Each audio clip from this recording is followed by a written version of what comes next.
안녕하세요. 문사탐 문서연 선생님입니다. 이번 영상부터는 문사탐의 가장 야심찬 강의, 자료 분석 강의를 업로드할 예정입니다. 선생님 문사탐의 이름으로 유튜브에 강의가 올라간 지가 2년이 되었습니다. 물론 몇 개 안 올렸습니다. 그런데 그 영상에 꾸준하게 학생들이 댓글을 달아주고 피드백을 줬어요. 선생님 너무 감사해요. 너무 좋아요. 이러면서. 그래서 아마 그 힘으로 여기까지 오지 않았나라는 생각을 합니다. 제 강의 중에 가장 핵심적이고 가장 차별화되어 있고 이런 강의는 장담할 수 있거든요. 바로 자료 분석입니다. 그럼 왜 그러느냐? 이거 운이 좋았던 것 같아요.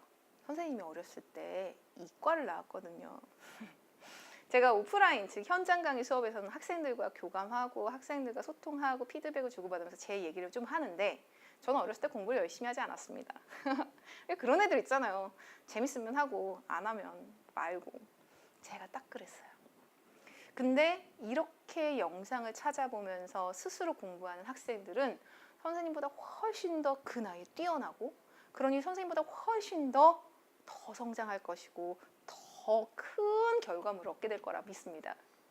그런데 어쨌든 그렇게 공부를 하기 싫어했던 선생님이 제일 좋아했던 과목이 수학이었습니다. 진짜 아이러니하죠. 수학 선생님 아닌데 사탐 선생님들 수학을 좋아하는데 저는 이과 나왔거든요. 이게 이과를 나왔는데 사탐 선생님 하는 것도 참 아이러니한 것 같기는 해요.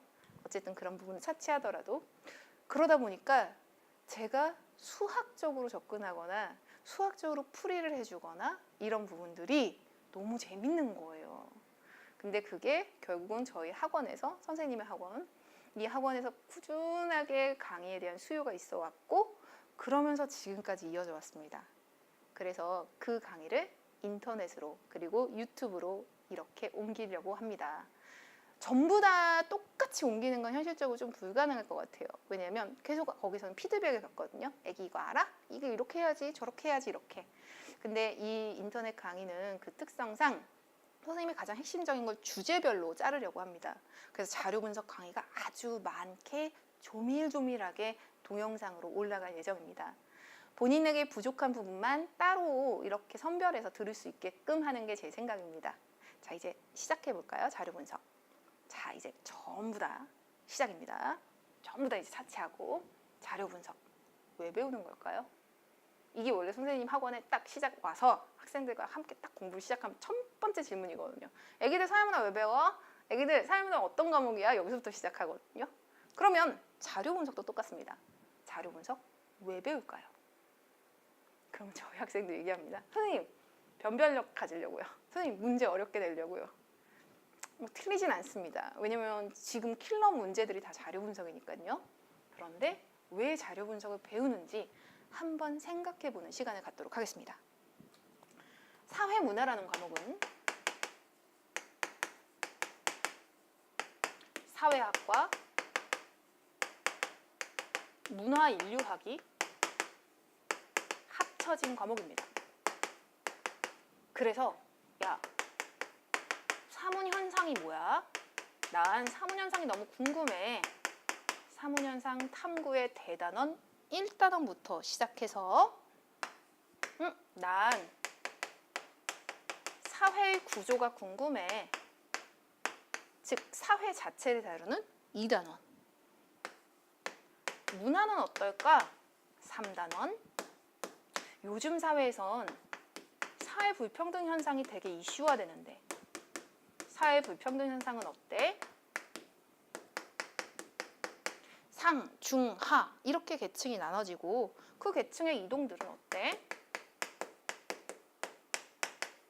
여러 가지 불평등 중에 누구는 잘 살고 누구는 못 살아서 정말 빈곤한 상태가 있던데 어때? 여러 가지 사회제도, 가족, 종교, 교육제도 이런 것들이 해당되죠. 사회는 고정되지 않고 변동해. 여기서 수능 문제가 나옵니다. 수능은 여기서 수능 문제가 나오는데 솔직히 선생님 교재나 선생님 학원의 이런 커리큘럼으로 따진다면 0단원을 따로 빼서 사문현상을 바라보는 관점을 따로 가르칩니다. 애기들도 알 거예요. 사문현상 바라보는 관점, 처음에 기능 갈등, 그리고 상징적 상호작용, 거시미시 배우더니 쭉 꿰뚫고 있는 거야.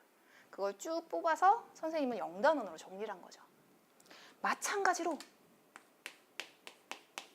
7단원으로 선생님이 자료 분석을 따로 뺐습니다.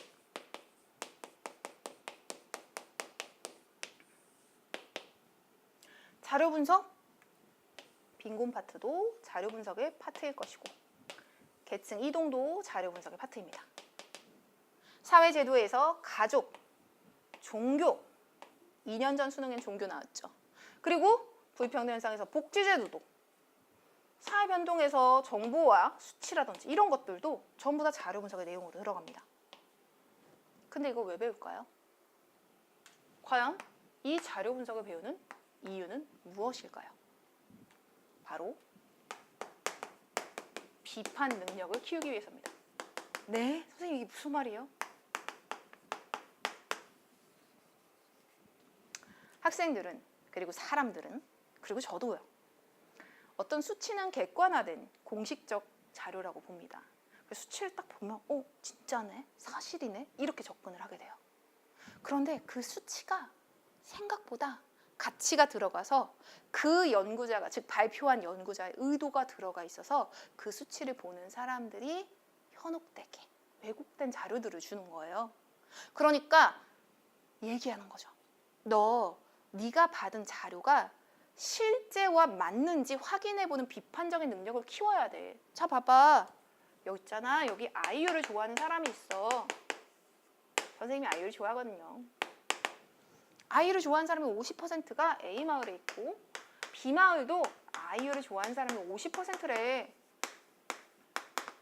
수치만 딱 봅니다. 그러면 아이유 좋아하는 사람은 A마을과 B마을과 같네요? 안 되죠. 왜? 이건 비율이기 때문에 이 절대치가 얼마만큼의 수치이냐에 따라 아이유를 좋아하는 숫자는 달라질 겁니다.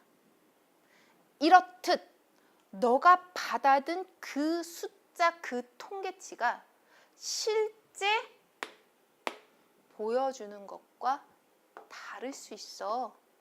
그냥 50% 50%야 이걸 막 더 부각시키고 싶었던 거예요.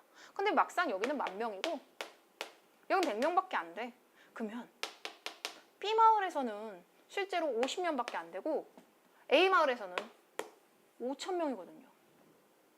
그러니 나 숫자가 너무 적은데? 그러면 나 50%로 튀겨서 똑같은 것처럼 보여주고 싶다. 야, 난 니네보다 100배나 더 많아 라고 보여주고 싶다. 이런 형태처럼 발표자의 의도가 들어간 왜곡된 자료일 수 있으니 너는 네가 받아든 그 수치로 진짜 세상을 봐야 된다라는 게 바로 자료 분석의 목표입니다. 물론 아무도 이렇게 설명하지는 않을 겁니다. 저만 그렇게 생각했거든요. 그런데 저와 함께 자료 분석을 공부한 학생들은 이렇게 접근했으면 좋겠습니다. 단순히 점수를 잘 맞기 위해서 어려우니까 만점 맞으려고, 물론 전 만점 좋아합니다. 하지만 어떤 걸 공부함에 있어서 왜 공부하는지, 그리고 그 주제가 진짜 의도하고 의미하는 바가 무엇인지를 알고 있으면 훨씬 이해하기 쉽기 때문이죠. 이래서 자료 분석 배우는구나. 내가 받아든 자료가, 수치가, 통계가 진짜 사실과 다를 수 있으니 내가 그걸 선별하고 그걸 판별하는 그런 눈을 키워야 되겠구나 라는 거죠. 자, 이제 첫 번째 파트라고 해야 되나요? 첫 번째 단계, 자료 분석 왜 배우는지 알아보는 시간을 가졌습니다. 이 다음 단계에서는 자료 분석 어떻게 구성되어 있는지 알아보는 시간 갖도록 하겠습니다. 수고하셨습니다.